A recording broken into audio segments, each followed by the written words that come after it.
জয় বাংলা বলায় হিন্দু মহিলার হাতের আঙুলটাই কেটে নেওয়া হলো, কোপ বসানো হলো গলায়। জয় বাংলা বলাটাই অপরাধ হয়ে দাঁড়িয়েছিল, আর সেটাই নাকি জীবনের চূড়ান্ত ভুল। ঘুণাক্ষরেও বুঝতে পারেনি যে জয় বাংলা লেখার জন্য এত বড় ক্ষতিপূরণ দিতে হবে। ইউনূস সরকারের এই স্বৈরাচারী, নারকীয় এবং জিহাদি কার্যকলাপে সকলেই ছি ছি করছে। কতটা নৃশংস হলে এই ধরনের ঘটনা ঘটানো যায়, এটা তার একটা জলজান্ত উদাহরণ।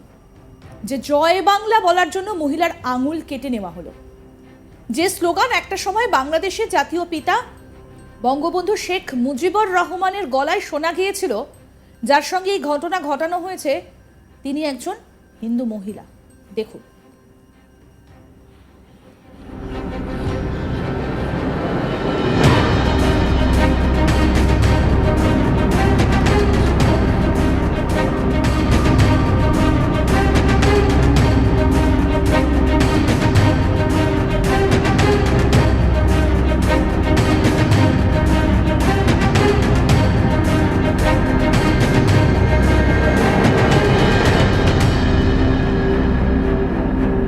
শেখ হাসিনার বাংলাদেশ ত্যাগের পর থেকেই ভারত এবং বাংলাদেশের সম্পর্কের অবনতি শুরু। এরপর অন্তর্বর্তী সরকার ক্ষমতায় আসার পর প্রতিবাদী সাধু চিন্ময় কৃষ্ণ দাসের গ্রেপ্তারির পর যেন আগুনে ঘি পড়ে। ভারতের পতাকা অবমাননারও অভিযোগ ওঠে পড়শি দেশের কয়েকজন ছাত্রের বিরুদ্ধে। এবার বাংলাদেশি এক হিন্দু মহিলার আঙুলটাই কেটে নেওয়া হয়েছে। কতটা ভয়ঙ্কর জিহাদি মনোভাব ভাবুন একবার। জানা গিয়েছে যে মহিলার আঙুল চলে গেছে, তার মেয়ের নাম মণি কর্মকার মণি, যিনি একজন বাংলাদেশের জাতীয় মহিলা সংস্থার পূর্বধলা উপজেলার সাবেক চেয়ারম্যান এবং পূর্বধলা উপজেলার ভাইস চেয়ারম্যান।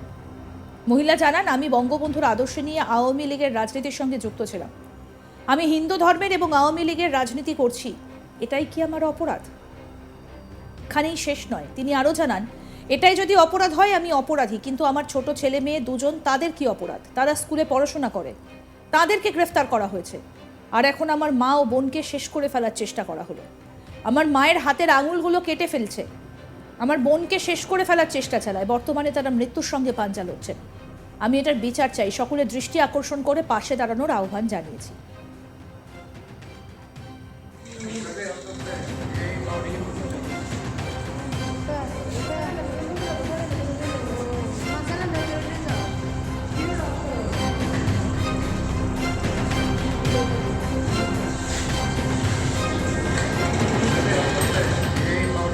সংখ্যালঘুদের বিরুদ্ধে সহিংসতার ঘটনা উদ্বেগ বাড়াচ্ছে বাংলাদেশে। কি করেছে ইউনূস সরকার? এই পরিস্থিতিতে সাধারণ মানুষের মনে ইউনূস সরকারকে নিয়ে প্রশ্ন উঠছে।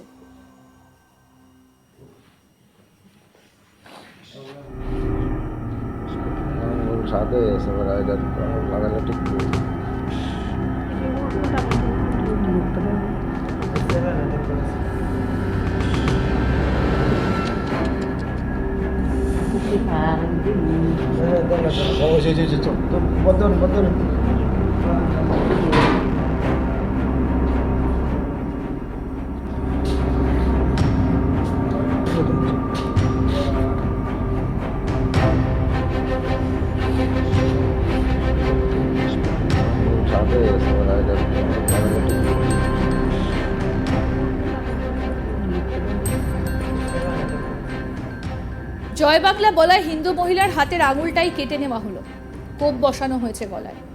জয় বাংলা বলাটাই অপরাধ হয়ে দাঁড়িয়েছিল, আর সেটাই নাকি ছিল জীবনের চূড়ান্ত ভুল। ঘুণাক্ষরেও বুঝতে পারেনি যে জয় বাংলা লেখার জন্য এত বড় ক্ষতিপূরণ দিতে হবে। ইউনূস সরকারের এই স্বৈরাচারী, নারকীয় এবং জিহাদি কার্যকলাপে সকলেই ছিচিৎকার করছে।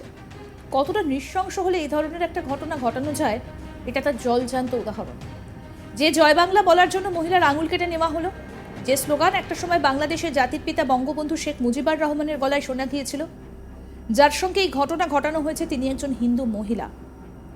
শেখ হাসিনার বাংলাদেশ ত্যাগের পর থেকেই ভারত এবং বাংলাদেশের সম্পর্কের অবনতি শুরু। এরপর অন্তর্বর্তী সরকার ক্ষমতায় আসার পর প্রতিবাদী সাধু চিন্ময় কৃষ্ণ দাসের গ্রেপ্তারির পর যেন আগুনে ঘি পড়ে। ভারতের পতাকা অবমাননারও অভিযোগ ওঠে পড়শি দেশের কয়েকজন ছাত্রের বিরুদ্ধে। এবার বাংলাদেশি এক হিন্দু মহিলার আঙুলটাই কেটে নেওয়া হয়েছে। কতটা ভয়ঙ্কর জিহাদি মনোভাব একবার ভাবুন।